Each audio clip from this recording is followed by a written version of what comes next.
바울이 아테네에서 복음을 전하면서 아레오바고에서 복음을 전한 설교하는 복음 설교가 오늘 우리가 읽은 본문입니다.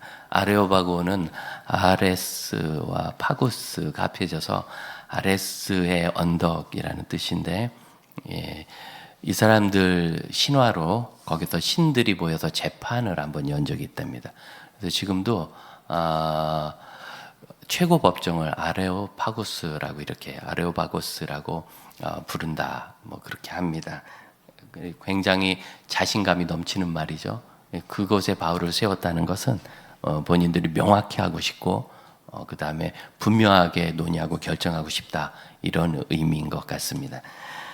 사도 바울이 16절 17절을 한번 보면, 아덴에서 그 성에 우상이 가득한 것을 보고 마음에 격분하여 그 우상들 앞에서, 사람들을 어두움에 빠지게 하는 우상들 앞에서 격분함이 있었고, 17절 회당에 선 유대인과 경건한 사람들에게, 이들은 유대교로 들어온 이방인들이고 장터에서는 날마다 만나는 사람들, 이 장터라는 말 아고라라는 말인데 광장이라는 뜻입니다. 그래서 넓은 광장에서 장도 열리고 토론도 하고 뭔가 쇼도 벌어지고 뭐 이런 다양한 사람들의 교류가 있는 아주 활발한 곳에서 그가 사람들과 복음을 전하는 일을 변론했다라고 적고 있습니다. 아테네 시민들의 의식을 보여주는 말인데, 이 사람들이 굉장히 지적 수준이 높고 문화적 자부심이 가득해서 사실 그럴 만해요. 이 아테네에 고대 민주주의의 발상지라고 하는 투표 제도가 처음 시행됐는데, 그 투표가 있었던 곳이 아레오바고입니다. 지금도 그리스 아테네에 가면 아레오바고가 유적지로 있는데 바위 언덕이에요. 다 바닥이 바위로 돼 있어서, 야, 진짜 옛날 사람들이 두려운 마음으로 보면 신들이 여기서 뭐 했겠다 싶을 만한 그런 아주 번들번들거리는 멋진 바위입니다. 그리고 넓은 바위 위에서 재판을 하고 투표를 했던 것이 민주주의 전통이고, 또 사실은 세상의 지혜의 시작은 철학인데, 이 철학의 근원은 플라톤입니다. 플라톤은 소크라테스의 제자거든요. 그 소크라테스가 이 아레오바고에서 사형 선고를 받았다고 이야기합니다. 그게 주전 400년 정이고, 그리고 사도 바울은 주후 50년에서 70년 사이에 주로 사역을 했기 때문에, 그러니까 소크라테스가 사형 선고를 받은 그곳에 450년 만에 바울이 서서 지금 복음을 전하고 있는 것입니다. 그만큼 그들은 고대 시대로부터 전통이 분명하고 문화적 자부심이 있는 사람들이었기 때문에 바울이 전하는 이 말에 대해서 덮어놓고 배척하지도 않고, 그리고 잘 생각하면서 따져보면서 그게 맞냐 옳으냐 그러면서 다툼이 있었다는 거죠. 변론, 아폴로지라는 토론이라는 단어거든요.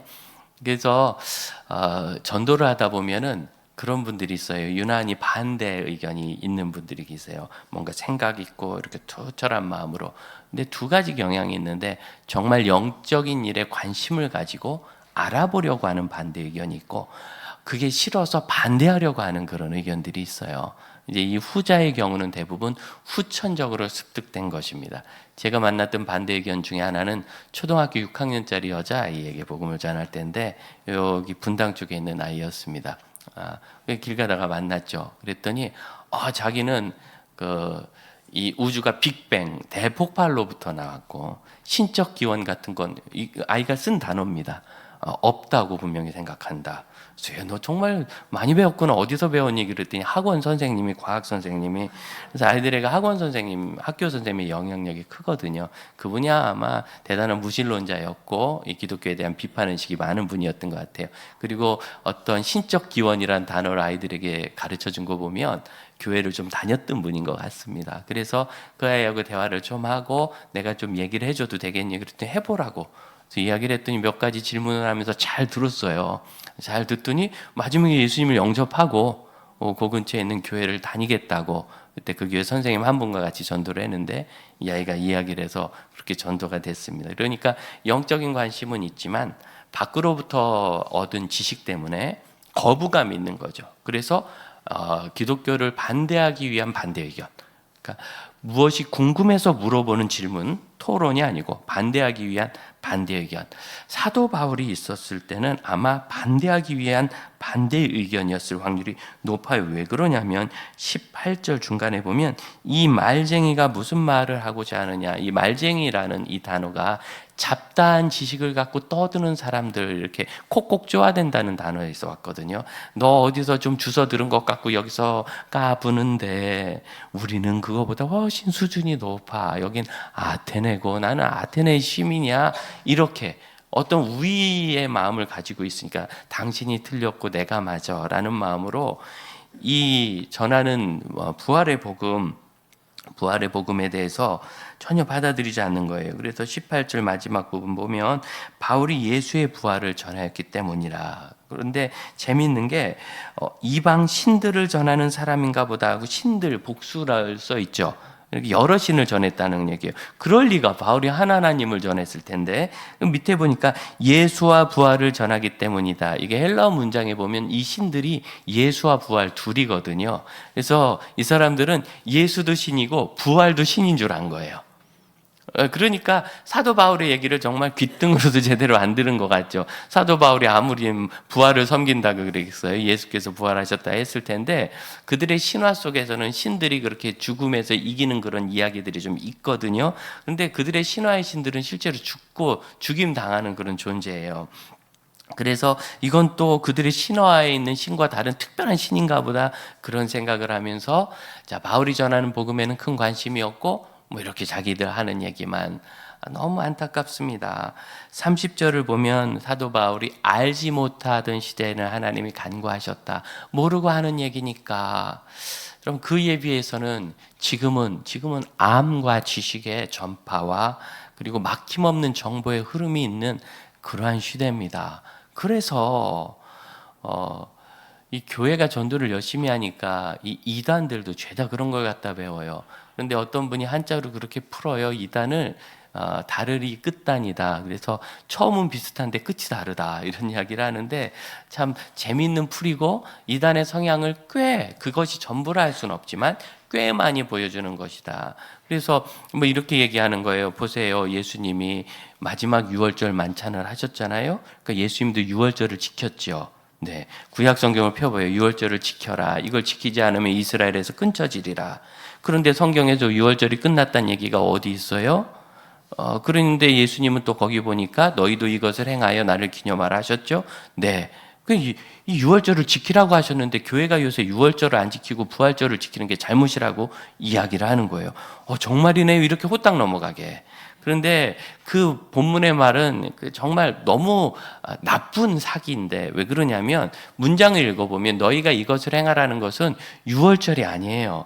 영어 본문을 봐도 그렇고 헬라어 본문을 봐도 명확하게 그것은 성찬을 행하라는 이야기예요. 그 문장 자체에 유월절이 아예 들어있지 않아요. 유월절은 그 앞에 양 잡는 날이 됐을 때 예수님이 그 일을 하셨다고 배경 설명으로 딱 한 번 나오고 더 이상 유월절은 그 본문에서 나오는 게 아니에요. 근데 이것이 성찬이 아니라 유월절을 지키는 거라고 교묘하게 끝을 다르게. 여러분, 마술쇼 하는 거 있잖아요. 저도 아이들 가르치고 할 때는 아이들에게 주의를 집중시키느라고 마술하는 재주를 좀 배워서 연습 좀 했습니다. 그걸 저보다 훨씬 잘하는 사람이 박규현 목사님입니다. 여러분 그럴듯하게 연습을 훨씬 많이 하세요. 그래서 제가 목사님한테 샘 나가지고 목사가 거짓말하면 됩니까? 막 이렇게 놀리고 그랬습니다. 그런데 이 눈속임이죠. 치팅인데 이 속임수의 가장 기본 개념은 뭐냐면 사람들이 일정한 패턴을 이해하도록 하는 거예요. 흔들고 있지, 흔들고 있지, 흔들고 있지. 그러면서 그럼 이렇게 하면 있겠구나 싶을 때 뒤로 훌라당 던져버리고 없네. 그럼 깜짝 놀래요. 근데 그게 보면 다 보이거든요. 하지만 이렇게 패턴이 익숙해지면 뒤로 던지는 건 보질 않아요. 사람이. 뭐 이런 식이죠. 그래서 이단이 하는 게 그래요. 맞는 얘기를 쭉 하다 보면 맞지 아주 그리고 뒤에 하면 그거를 자세히 살펴보지 못하는 거예요. 왜? 맞다 하니까 계속 맞겠구나 하고 넘어가는 거죠. 그런데 말이죠. 그 자칭 어머니 하나님의 교회라고 하는 안상홍 증인의 안상홍 씨가 나는 그렇게 죽은지 몰랐네. 냉면 먹다가 죽었대요. 심장마비인가 뇌출혈인가 잘 기억이 안 나는데 그게 난 옛날에 몰랐죠. 요즘에 유튜버가 좋아서 유튜브 안에 어머니 하나님의 교회 안상홍 증인의 그런 그 사람들이 막 영상을 엄청 올려요. 왜? 검색어를 정복해가지고 자기네 유리한 것만 올리려고. 하지만 그래도 사명 있는 이단 대책가들이 열심히 올립니다. 여러분 보고 좋아요도 많이 누르고 그래가지고 그런 그 영상들이 이렇게 1번으로 올라오도록 해야 합니다. 그게 보니까 거기 어느 연구한 목사님이 그러더라고요. 냉면 먹다가 죽어서 썩었다고. 그 썩었다는 말 때문에 정말 10여 년을 소송당해서 명예훼손으로 고생했는데 결국 대법원까지 이겼대요. 아니 죽었으면 썩었지 안 썩었냐? 이래서 이겼다는 거예요. 아니 하나님이라 그러더니 냉면 먹고 죽은 건 얘기를 안 할 거예요 아마. 이런 거. 자 보세요. 옛날에는 이런 정보를 몰랐지만 지금 유튜브만 찾아봐도 분명한 정보들이 있고, 그 이야기가 가짜라면 그분들이 어떻게 명예훼손 소송당해서 살겠어요? 신천지 이만희 씨나 뭐나, 아니 도대체 자기가 보혜사고 그렇게 그 귀한 선지자면 뭔 그렇게 병원을 다녀? 그래서 안상홍 씨가 하나님이고 안 죽는다 그러다가 갑자기 냉면 먹다 죽으셔서 70 몇 살이었대요. 나이도 어려서 그래서 갑자기 죽어가지고 그래서 이제 급하니까 둘째 부인을 데려다가 그 장길자라는 여자를 어머니 하나님으로 하는 건데, 예.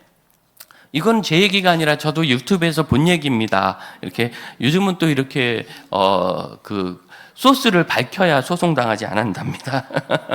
저도 유튜브에서 본 얘기인데 뭐 맞는 얘기인 것 같아요. 제가 봐도 일반적으로 그렇게 다 알려져 있고. 갑자기 죽어가지고 요즘은 이단 단체 수괴들이 그렇게 건강검진을 열심히 받는데요. 갑자기 죽으면 돈벌이가 끊기니까, 사람들이 놀래니까. 참 여러분 옛날에는 몰랐습니다. 지금도 모를 수 있습니까? 이단들의 활개치는 것을 가지고 지금 분노할 수밖에 없는 것은, 자 보세요. 여러분 옷 한 벌을 사도 그 2, 3만 원짜리, 만 원짜리 티셔츠 하나 사도 만 원짜리 티셔츠면 좀 비싼 거잖아요. 우리 기준에서. 한국은 3천 원짜리 티셔츠도 많은데, 그래서 막 입어보고 고르고 골라서 사오고 집에 와서 마음이 바뀌어 또 바꾸러 가.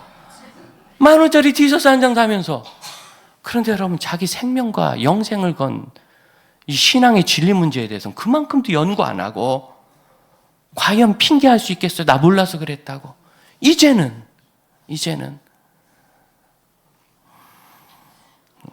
너무 가슴 아프고 이런 일에 우리 마음에 뜨거움과 격분함을 가질 수밖에 없지 않겠습니까? 여러분 예전에는 기독교 진리를 예를 들어서 뭐 주일 성수 이런 거 검색하면 라이프 성경사전이나 한국 종교 대백과 사전 이런 게 나와서 좋은 사전들이거든요. 근데 지금은 하나님의 교회 사전인가 뭐 그런 게 떠요. 그 안상 증인회가 만든 그겁니다. 그것도 읽어보면요 앞에는 다 맞아. 근데 저기 끝부분이 틀려요. 자기네 얘기를 거기 집어넣느라고. 그분들이 왜 그렇게 유월절을 얘기하느냐? 유월절은 안식일 전일이거든요. 그리고 부활하시면 주일이에요. 부활절이 주일이에요. 그러니까 이 주일 성수하는 것을 막으려고 유월절 얘기를 그렇게 하게 되는 거예요. 안식일 얘기를 하고. 부활을 인정하기 시작하면 부활의 날을 섬겨야 되거든요. 그래서 그걸 치우려고 유월절 얘기를 계속하고 유월절을 섬겨야 된다고, 지켜야 된다고. 여러분 날과 절기는 이미 우리가 지키는 것 아니고, 나를 지키는 사람은 나를 지키는 대로, 절기는 지키는 사람은 절기를 지키는 사람대로 하지만 우리의 구원은 예수 그리스도의 복음과 십자가 죽으심과 부활이라는 것을 바울이 성경에서 충분히 이야기하지 않습니까? 그리고 한마디만 하나 딱 따가다가 이렇게 속이고 그러는 거죠. 여러분 이런 일들에 대해서 듣지 않는 그 일을, 이것이 어떻게 바울의 책임이라고 하며 전도자의 책임이라고 하겠습니까? 이 본문이 보여주는 건 이겁니다. 어떤 분들은 결과가 별스럽지 않아요. 34절 보면 몇 사람이 예수를 믿었다. 자, 지금 많은 사람은 아니에요. 뭐 10명이 넘을 수도 있는 숫자지만 많이는 아닌 것 같아요. 그래서 소수의 사람이 예수를 믿었는데 이유가 뭐냐? 바울이 십자가의 복음을 증거해야 되는데 하지 않았기 때문이라고 그렇게 말씀하시는 분들은 잘못이라고 저는 생각합니다. 왜 그러냐면 바울이 무엇을 전했대요? 부활을, 예수와 부활을 전했다. 여러분 십자가를 전하지 않고 부활을 전할 길이 있습니까? 이 성경은 사도 바울이 전한 복음의 전부를 적는 것이 목표가 아니라 아레오바고에서 행한 그의 전도 설교에 좀 특징적인 부분을 적고 있는 거예요. 그리고 분명히 바울이 부활을 전할 때 그들이 비웃으면서 떠났어요. 그리고 십자가를 당연히 전한 거죠. 오히려 본문은 뭘 보여주느냐면 바울에게 특별한 안타까움이 그 도시에서 있었던 거예요. 이렇게 우상을 지어놓고 심지어 알지 못하게는 신에게까지 제사를 지내면서 그 참되신 하나님만 알면 그들이 진리와 구원으로 나올 텐데, 그래서 안타까운 마음이 있어서 17절 회당에서도 전하고, 평일날은 안식일은 회당에서 전했고 평일날은 광장에서 전하고 토론하고 이렇게 열심히 전했어요. 그러면 여러분, 요 바로 앞에 베레아에서는 이렇게 회당에서 전하면 많은 사람들이 주 앞에 왔고, 그 외에는 데살로니카에서는 3주간 전했는데 많은 사람들이 주 앞에 돌아왔어요. 빌립보에서도 그런 일이 있었고, 그치요? 그런데 여기는 이렇게 전해도 사람들이 돌아오지 않고, 저 말쟁이가 어디서 주워 들은 지식을 가지고 여기 와서 잘난 척하는 선생이냐? 아니, 어떤 신들을 전하냐? 예수라는 신과 부활이라는 신을 전하냐? 이런 얘기를 하다가 아무래도 그와 우리가 좀 얘기를 해봐야 되겠다. 그래서 그를 붙잡아서 데리고 가요. 19절 그를 붙들어 아레오바고로 가면서, 이 새로운 가르침이 무엇인지 우리가 알 수 있겠느냐? 네가 말하는 것은 우리가 알던 것과 좀 다르다. 뭔 얘기를 하는 건지 좀 설명을 해다오 라고 얘기하면서 들을 생각이 있는 건 아닌 것 같아요. 오히려 바울이 틀렸다는 것을 거기서 밝히고 싶었을 것 같아요. 그래서 그를 끌고 가니까 22절 바울이 아레오바고에서 이렇게 복음 전도를 하는 겁니다. 이 바울의 전도 설교에는 오늘날 전도자들이 배워야 될 것이 참 많습니다. 특히 이 기독교 배경에 있지 않은 사람에게 어떻게 우리가 신앙을 자연스럽게 설명할 수 있을까? 예를 들면 22절 보니까 내가 두루 다니며 너희가 위하는 것을 보다가, 우리 지지난주에 이 보다가라는 단어는 구경했다는 뜻이 아니라 자세히 살피고 연구했다는 뜻이었어요. 쭉 연구해 보니까 이 사람들이 신관해 보니까 완벽하고자 하는 뜻이 있구나. 그래서 알지 못하는 신들에게까지도 이렇게 전하려고 하는 걸 보았어요. 그래서 여러분은 뭐냐 하면 22절 모든 일에 존경심이 많도다. 이게 아테네 사람들의 자부심이거든요. 우린 영적이고 신들의 세계에 아주 가까이 있고 신들의 세계를 굉장히 중요하게 생각한다. 어떤 신들의 가르침에 가까이 있다. 그래서 그걸 칭찬해 주는 거예요. 맞든 틀리든 그들에게 종교심이 많은 건 맞잖아요. 이 칭찬. 그래서 우리가 복음을 전할 때 제일 중요한 게, 여러분, 내가 바로 이렇게 설득하면 되는 줄 아는데 사도 바울이 아무리 설득해도 안 되죠. 그러니까 바울의 설득도 안 될 때니까 내가 설득한다고 꼭 되는 건 아니에요. 오히려 더 중요한 건 그의 마음이 열리는 거라서, 우리는 누구에게 이 기독교 신앙을 전하든지 그 사람을 편하게 해주고 그 사람을 칭찬해주고, 특히 그 칭찬이 영적인 것이 되면 좋아요. 그래서 전도 훈련을 받을 때는 우리가 그런 이야기, 칭찬하는 훈련도 받습니다. 그래서 집에 피아노가 있으면 음악을 좋아하시는 분은 성격도 좋다는데 이렇게 칭찬을 해주는 거예요. 그랬더니 그분이 우리 딸이 피아노 치고 싶다 그래서 비싼 거 사줬더니 치지도 않고 아주 그냥 아주 짐거리예요. 그럼 이제 칭찬이 잘못됐죠. 골프채가 있네. 운동 좋아하시는 분 성격이 좋다는데. 그랬더니 남편이 저거 골프 친다고 돌아다녀서 저거 갖다 버려야지. 이게 다 안 되는 거라. 이렇게 어려워도 자꾸 칭찬거리를 찾아서 저희 십자수를 하세요? 저 되게 어렵던데 잘하시네요. 그랬더니 내가 그건 좀 하죠. 그러니까 이제 마음이 풀리는 거예요. 십자가를 하면 마음이 좀 평안해지지 않나요? 아무래도 왜 생각 없이 하니까.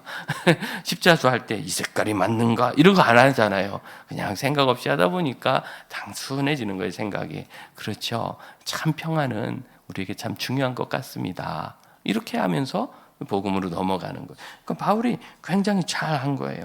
저는 전도한 사람으로서 이 본문을 볼 때 바울의 이 탁월한 전도적 전략, 이 일은 그냥 됐겠습니까? 그가 수십 년 동안 유대교의 아주 중요한 율법 학자가 되고 대학자 밑에서 배워서 율법의 전문가요. 예수를 만나가지고 복음의 뜨거운 열정을 경험한 사람이며, 이미 이 목숨을 건 전도여행, 정말 죽을 뻔한 전도여행, 수도 없이 죽을 뻔한 전도여행을 10여 년간 계속 다녔고, 수많은 사람들과 논쟁과 돌멩이를 맞으면서 복음을 전했기 때문에 그들의 마음을 잘 이해하는 거 아니겠어요? 이 설교 앞에서 바울의 설교가 십자가 있느니 없느니 얘기하는 사람은 너무너무 죄송합니다. 뻔뻔한 것 같습니다. 어디 가서 그렇게 전도해봤습니까?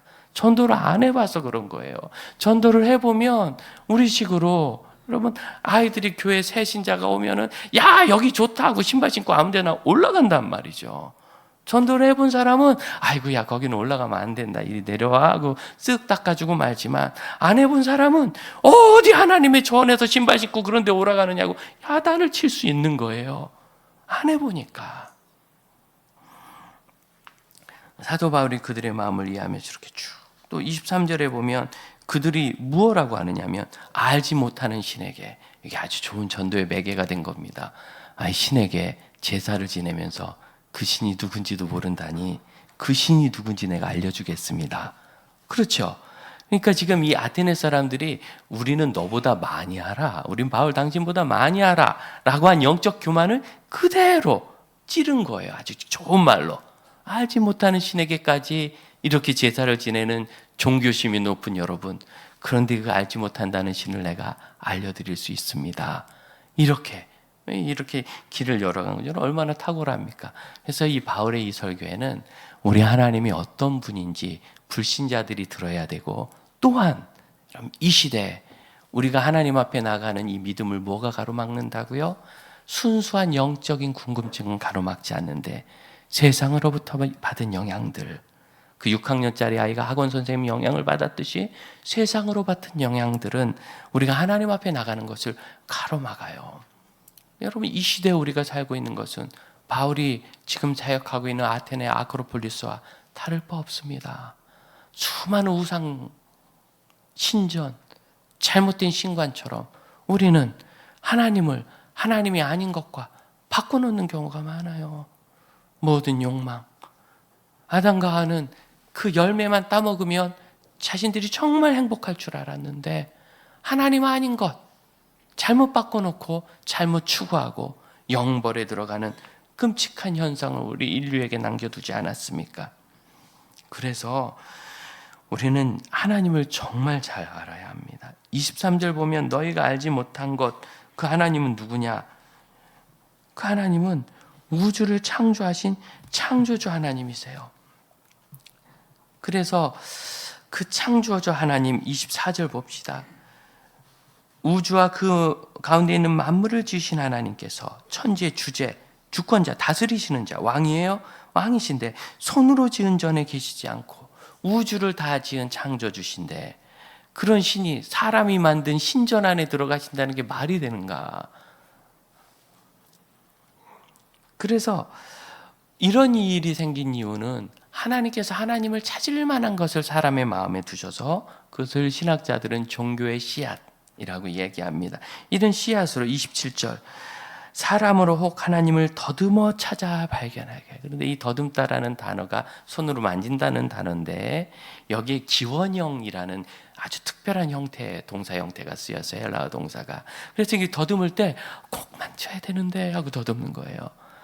시골에서 저기 풀숲에 물 속에 있는 덤불, 그 뭐죠, 수초 틈에 있는 붕어 더듬어서 잡아봤습니까? 더듬을 때 있어야 되는데 잡고 싶다. 그렇게 더듬는다는 거예요. 그래서 꼭 그 신을 발견하고 싶어서 어떻게든지 더듬어가지고 더듬더라도 찾아 발견할 수 있도록 그렇게 해주시고, 하나님 우리 가까운 곳에 계셔서 어떤 이 악파처럼 신이 멀리 있는 것이 아니라 가까운 곳에 계셔서 우리가 그를 발견할 수 있도록 해주시는데, 왜냐하면 28절에 보니까 18절 마지막 어떤 사람의 말과 같이 우리가 그의 소생이라. 여러분, 이건 창조적인 관점에서 우리가 하나님의 자녀란 뜻입니다. 모든 인류는 누가 만드셨죠? 사람은 하나님이 만드셨어요. 그래서 하나님의 소생인 거예요. 그런데 하나님의 소생이 된 이 권세를 사람이 스스로 차버리고 떠났어요. 그게 바로 죄죠. 이 죄는 어디서 왔습니까? 욕심으로부터 온 겁니다. 욕심이 잉태한 즉 죄를 낳는 거예요. 이런 욕심으로 인하여 죄를 짓고, 그러다 보니까 이들이 이제는 손으로 더듬어서는 하나님이 계신 건 알겠는데 하나님이 어떤 분인지 제대로 발견하지 못하는 거예요. 이 일에 대해서 하나님이 간구하셨지만 이제는 하나님이 때가 되어서 회개하라고 명령하시면서 하나님 앞에 나오라고, 나오라고.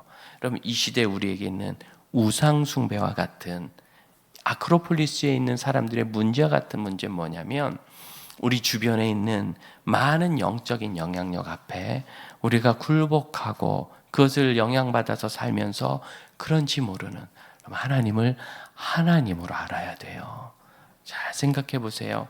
내가 지금 믿는 하나님, 내가 섬기는 하나님이 정말 성경에 나오신 그 하나님이시라면 여러분, 말을 그렇게 해서 되겠습니까? 여러분, 말이 너무 싸납습니다. 함부로 말합니다. 경건한 사람들은, 특히 종교개혁자들은 우리에게 코람데오, 하나님 앞에서 의식으로 살라고 그래요. 왜? 우리는 하나님의 자녀거든요. 누구도 말을 그런 식으로 함부로 해서는 안 되는 거예요.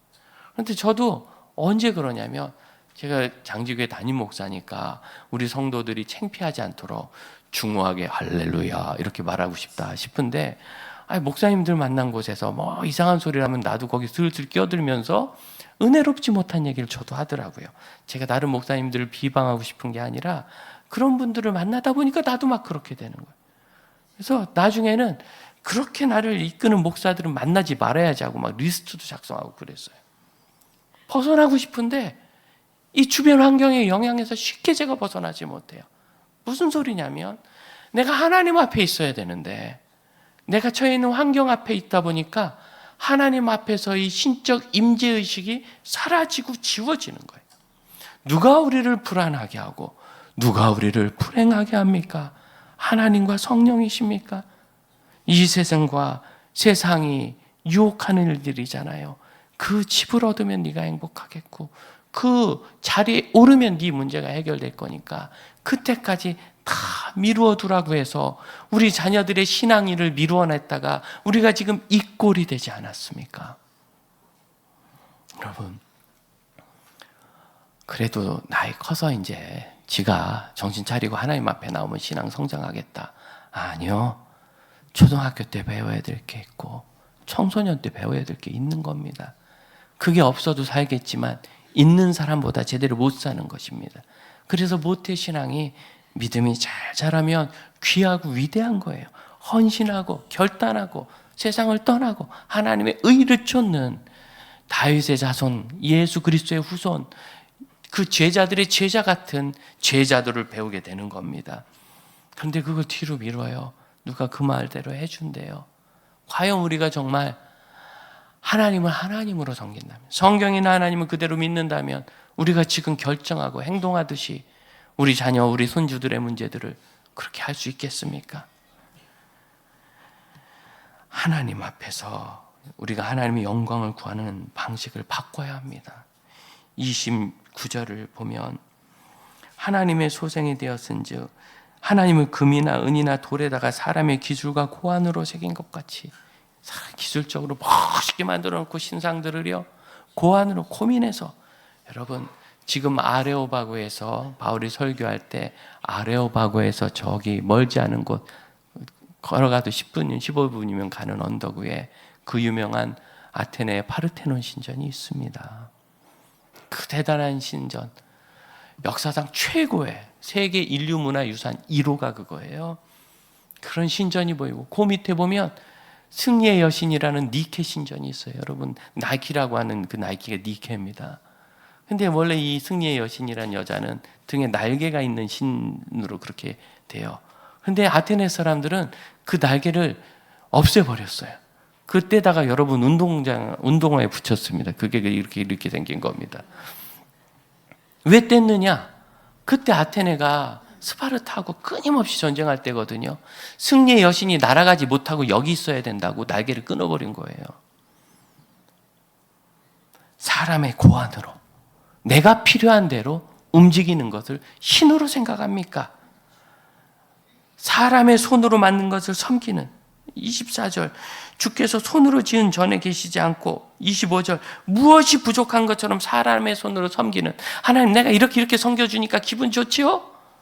이러니까 내 말을 좀 들어주세요 하고 타협할 수 있는 분이 아니에요.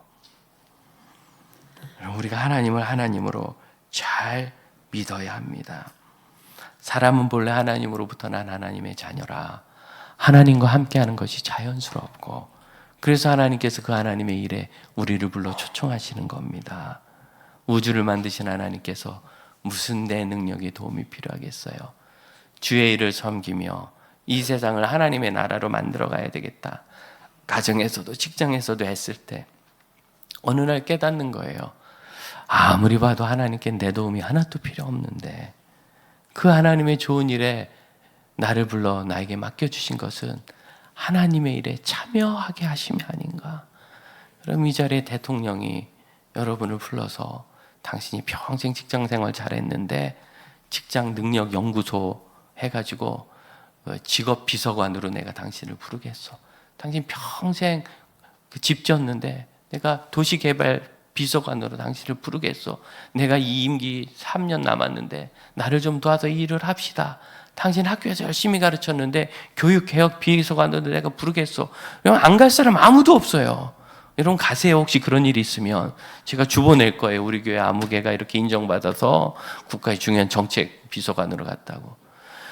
대통령이 5년 하자고 불러도 그렇게 영광이라는데, 그러면 하나님께서 하나님의 역사 5년에 끝날 것도 아니요, 이 세상과 함께 타버릴 것도 아니요, 영생하도록 있는 하나님의 역사를 위해서 우리를 부르시니, 여러분 하나님의 나라를 생각하고 사는 것이 우리에게 영광이 아닙니까? 우리는 하나님을 하나님으로 믿어야 합니다. 이 아테네 사람들이 위대한 바울의 헌신적인 사역, 안식일에는 회당에서, 평일에는 아고라에서, 그리고 이제는 아레오바고에서 이 설교를, 그 자리에서 450년 전에 소크라테스가 사형을 언도받고 죽었습니다. 제목이 뭐냐면 두 가지인데, 첫째는 신성모독, 둘째 신성모독을 젊은 애들에게 가르친 것, 불온사상을. 지금 바울에게 적용될 수 있는 죄목이에요. 돌들로 만든 것이 신이 아련하는 신성모독이잖아요. 그것을 지금 전하고 있잖아요. 사도 바울이 소크라테스가 처벌받은 그 제목과 똑같은 제목으로 처벌받을 수 있는 그곳에서 목숨을 걸고 지금 복음을 전하고 있어요. 정말 순교자의 정신이죠. 그래도 그들은 구원받지 못하고 부활을 만나지 못했어요. 왜 그렇지요? 마음을 닫아두고 있기 때문입니다. 이 아테네의 문제는 바울의 복음 전도가 잘못된 것이 아니라 그들의 마음 태도가 문제라는 것입니다. 오늘날 우리에게도 똑같은 거잖아요. 하나님의 역사가 우리 삶을 통하여 있을 때 우리는 어떤 태도로 나아갑니까? 진실로 믿음으로 나오십시오. 알지 못하는 시대가 있었어요.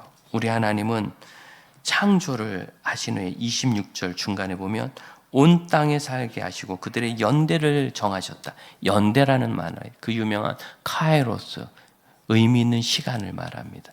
온 땅을 민족별로 나누어 살게 하셨어요. 그래서 민족이 다르고 상황이 다릅니다. 그런데 지금은 30절을 보면 이제는 지금 시대는 카이로스가 된 거예요. 하나님이 정한 시대가. 어디든지 이제는 사는 지역이 아니에요. 온 땅 어디든지. 31절 심판의 날 카이로스가 있어요. 심판의 날 우리는 다 그 앞에 설 겁니다. 그리고 죽은 자 가운데서 다시 살리신 이를 믿어야 되는 모든 사람이 누구든지 이제 하나님의 창조 섭리가 예수 그리스도의 십자가 죽으심과 부활로 인하여 복음의 섭리로 우리에게 주어지고 있는 겁니다. 그 앞으로 나와서 핵심은 그리스도의 죽으심과 부활이며, 여러분 그리스도의 죽으심과 부활을 믿음으로 구원받은 여러분, 저와 여러분에게는 그 부활의 믿음과 영광 가운데 살아가는 겁니다. 삶의 바른 방향성이죠. 삶의 바른 방향성. 그러므로 여러분, 죄인들의 길에 서지 마십시오. 오만한 자의 자리에 앉지도 마십시오. 우리가 들은 것, 우리가 본 것은 잘못된 게 많아요. 우리가 아는 말신수의 대다수는 주변으로부터 들은 것이 내 마음에 남았다가 제가 가르쳐 드렸잖아요. 내 눈에 흙이 들어와도 안 돼. 이 놀라운 말을 여러분 어디서 배웠습니까? 드라마 보다가 배웠죠. 연속극에서. 근데 여러분 얼마나 나쁜 말이에요. 내 눈에 흙이 들어와도 안 되는 게 아니라 옳은 건 옳은 거고 그른 건 그른 거예요. 그렇죠? 그런데 왜 고집을 앞세우는 거예요? 우리는 그런 얘기 들으면 그냥 거기에 확 들어가는 거예요. 생각이 막 함부로 말해요. 에이, 그 뭐 웃기는 바지 저고리라고. 내 저고리가 어때서? 어떻게 그렇게 사람을 비하하는 말을 어디서 들었어요? 들어서 부활의 영광을 사모하며 사시기를 축복합니다. 우리의 마음을 지켜야 돼요. 믿는 사람과 믿지 않는 사람 앞에서 우리는 다음 세대를 지금 한참 수련회 캠프 보내는데 두 가지를 꼭 기억해야 합니다. 다음 세대를 양육할 때 하나는 우리가 아무리 가르쳐도 우리 아이를 구원에 이르게 하지 못합니다. 왜냐하면 구원은 성령께서 주시는 일이기 때문입니다. 바울이 이렇게 애를 써도 아테네 사람 대부분 거절했어요. 성령께서 하시는 일이에요. 다만 우리가 전하는 이 복음, 이 전하는 것은 복음을 가르쳐 주는 거거든요. 우리가 가르치는 이 일이 성령께서 구원을 주시는 중요한 도구로 쓰여요. 통로로. 그래서 우리는 성령께 쓰임받기 위해서 가르치는 겁니다. 항상 여름, 겨울 성경학교 우리 교회에서는 어린이들, 유아들에게 복음을 전하는 일을 제1로 가르칩니다. 이번에도 기도 제목의 1번에는 아이들이 복음을 듣고 구원의 확신을 갖고 하나님의 자녀로 자존심을 갖고 서도록 정체성을 회복하도록 복음의 사람이 되는 것. 왜 그러냐면 어리면 구원받았다 했다가도 몇 달 지나면 헷갈리거든요. 자꾸 반복해서 1년에 2번은 제대로 복음을 들을 수 있도록 항상 하고 있는 거예요.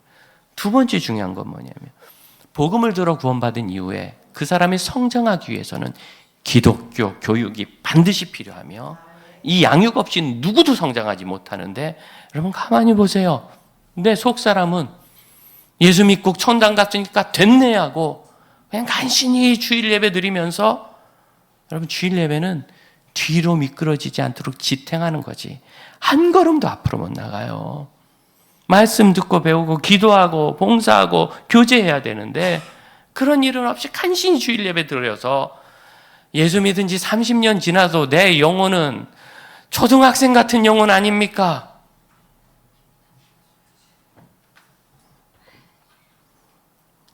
우리 자녀들을 이 캠프에, 이 수련에 열심히 보내야 되는 이유가 거기 있습니다. 구원받으면 되는 것이 아니라 부활의 영광으로 살아야 그가 행복합니다. 그래야 행복합니다. 가만 내 삶을 돌아보세요. 예수님 부활하셨고 나에게 부활의 영생을 주시며 영생이 내 앞에 있다는 걸 알 때 내가 그렇게 속상해하던 일, 두려워하던 일이 다 사라지지 않습니까? 평안이죠. 거기에 행복이 있어요. 잊고 모른 척 하자는 것이 아니라 영생의 관점에서 보면 답이 있고 해결이 있는 거예요. 34절의 이름, 거기 아레오바고의 관리 디오누시오, 그의 신분을 아레오바고의 관리라고 분명히 적어두죠. 다 떠나가도 이렇게 돌아오는 사람이 있어요. 그러니 우리가 이 일을 계속해야 되지 않겠습니까? 여러분 주보 사이에 기도 부탁 카드를 드렸습니다. 거기에 적혀있는 아이들이 나를 위해 기도해 주신다는 것을 믿고 1인당 3장? 5장? 몇 장씩 적었어요? 3장. 1인당 3장씩 찍은 거예요. 왜? 한 분만 드렸다가 그분이 까먹고 안 할까 봐 3장씩 적어서 전교인 나눠서 저도 석장을 받았어요. 그래서 그 아이의 이름을 부르며 기도할 때 나는 그 아이 얼굴도 모르고 어쩌면 우리 교회에서 한 교회 다니지만 평생 통성명 한 번 할 길이 없을지도 모르지만 그 아이 한 사람의 삶을 변화시키고자 하는 우리의 소망이 있으면 어떤 일이 일어나겠습니까? 디오누시오 한 사람. 여기 이름이 적혔다는 건요, 사도 바울이 누가가 이 사도행전을 기록할 때쯤에는 디오누시오가 굉장히 좋은 사역자가 됐다는 뜻입니다. 그렇게 된다니까요. 1996년에 어린이 전도 훈련을 받았어요. 그전에도 전도 저는 잘했어요. 하지만 왜 수영 있잖아요. 저 동네에서 저수지에서 개 헤엄을 얼마나 많이 쳤는지, 빠져 죽지도 않고 그 넓은 저수지로 왔다 갔다 하고 1시간, 2시간씩 그 깊은 저수지 물 위에 떠 있고 그랬어요. 그래봐야 개폼이에요. 그러다가 30살이 됐을 때 운동 좀 해볼까 하고 동네 3만 원짜리 수영 끊고 그 문화센터에 있는데 갔는데 제가 한 달 만에 고급반으로 들어가서 저는 한 달 만에 접영까지 다 끝냈습니다. 여러분 1년 반 걸리죠? 예. 그랬더니 그때 코치가 이걸 이렇게 해주면 안 되는데 개헤엄 전문가가 왔기 때문에 빨리빨리 진도가 나가서 저는 지금도 평형을 제일 못합니다. 그게 제일 쉽다고 잘 안 가르쳐 주더라고요. 그래서 그걸 제대로 못 배웠어요. 잘 안 돼요. 그리고 나니까 얼마나 빨리 얼마나 쉽게 가는지 똑같아요. 전도를 배우면 못해서가 아니라 훨씬 더 효율적으로 잘할 수 있습니다. 그러고 나니까 교회 안에도 아니고 교회 밖에 우리로 얘기하면 저희 주차장 같은데 자리 펴고 모여라 하고 깽가리 치면서 했더니 첫째 날 한 40명, 둘째 날 한 70명, 셋째 날 100명 넘는 애들이 모였어요. 우리 교회 애들은 한 20%, 동네 애들이 쫙 모였는데 얼마나 전도가 잘 되든지 가을에는 그걸 토요일마다 하기 시작했어요. 교실에 2학년짜리 남자애가 하나 왔어요. 3학년짜리 누나를 따라온 건데 저는 3, 4학년 담당이거든요. 2학년짜리가 오니까 받으면 안 될 것 같아요. 왠지 남의 나와버리를 침범하는 것 같은 그런 생각이 들어서 제 친한 친구가 1, 2학년 담당이었거든요. 그래서 잠깐 고민하다가 에이 그래도 내일은 이제 주일날 오면 부서에서 예배드리고 오늘은 여기 하면 되지. 오라 그래서 복음 전해서 아이가 예수님 영접하고 자기 죄 회개 기도하고 그리고 다 활동 마치고 그날 간식으로 짜파게티 잘 끓여 먹고 그리고 나서 갔어요. 그런 클럽을 저는 2개를 더 하고 밤 7시에 집에 들어와서 저녁 먹으면서 8시에 1시간 빠른 예배를 뉴스를 보는데 제가 섬기던 교회가 있는 도화동에 주안역 철길에서 기차 사고가 나서 아이가 하나 죽었다. 왜 아이가 죽었나? 다음날 보니까 죽은 아이의 상가가 교회 맞은편에 빌라에 있는데 어제 왔던 그 초등학교 2학년짜리가 동네 형들이 어디 뭐 잡으러 가자는데 따라 나섰다가 기찻길에 치여 죽은 형들은 다 지나가고 애는 치여 죽은 거예요. 얼마나 놀랐는지 아시겠죠? 그 아이가 천국에 있지 않겠습니까?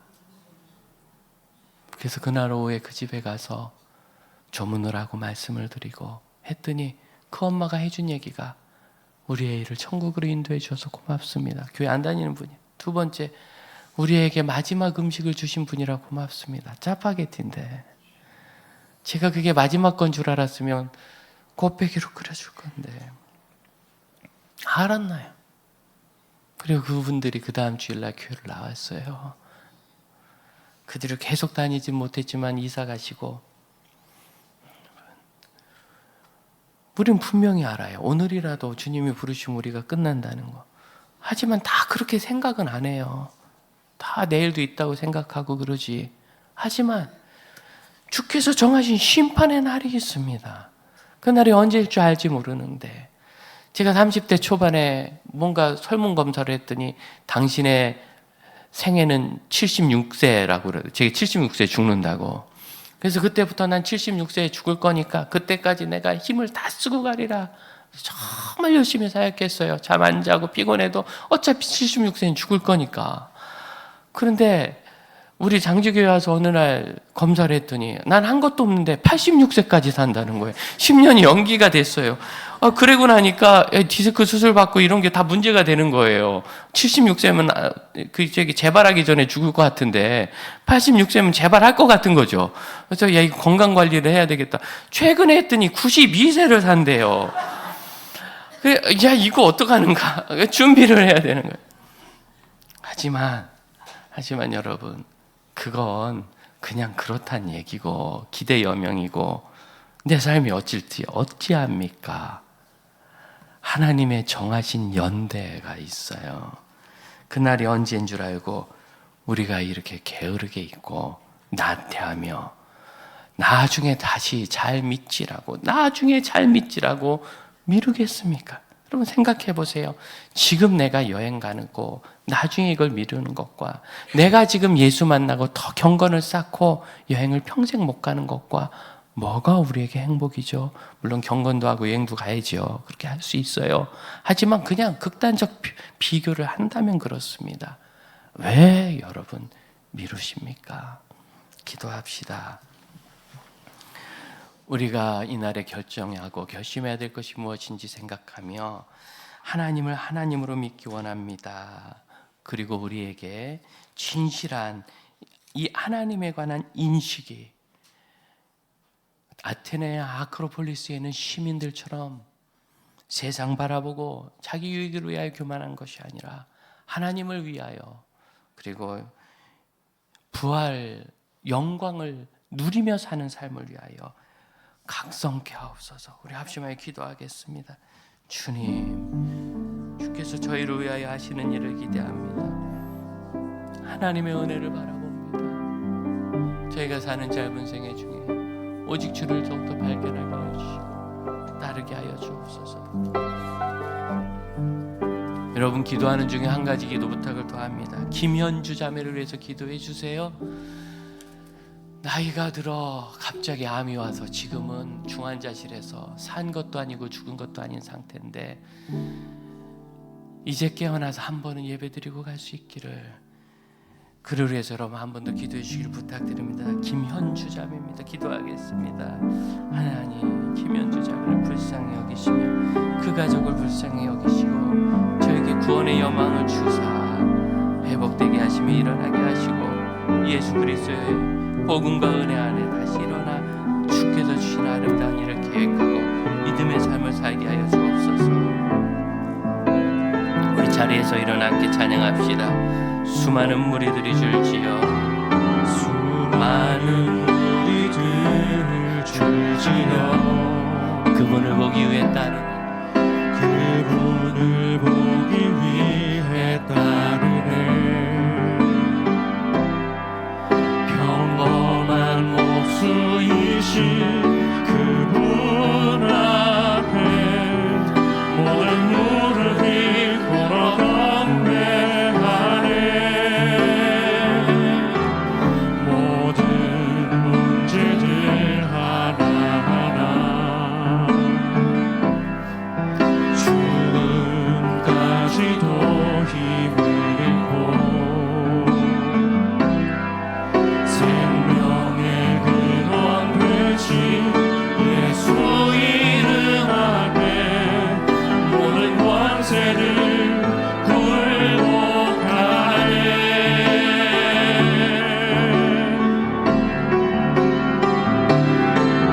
예수 이름 높이세. 능력의 그 이름, 예수 이름 높이세. 구원의 그 이름, 예수 이름을 부르는 자, 예수 이름을 믿는 자, 예수 이름 앞에 나오는 자 복이 있도다.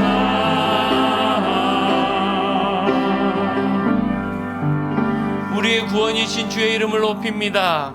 언제든지 부활의 주님을 의지하며 영생의 소망 가운데 사는 복음의 사람들이게 하여 주시고, 우리가 어떻게 하나님의 자녀로 태어났으며 어떻게 하나님의 자녀로 회복되었는지 복음 안에서 발견하게 하시고, 영생 없는 사람들, 소망 없는 사람들의 삶을 부러워하지 말게 하시며 참되고 완전하신 주님의 말씀과 제자도로 나오는 부활의 영광 있는 제자들 되게 하여 주옵소서. 지금은 우리 주 예수 그리스도의 은혜와 하나님의 크신 사랑과 성령의 역사하심이 예수 부활, 나의 부활, 영생의 소망을 현재의 삶으로 살아가는 제자들과 그들의 가정과 우리 교회의 모든 사명 위에 이제로부터 영원토록 함께 하실지어다. 아멘.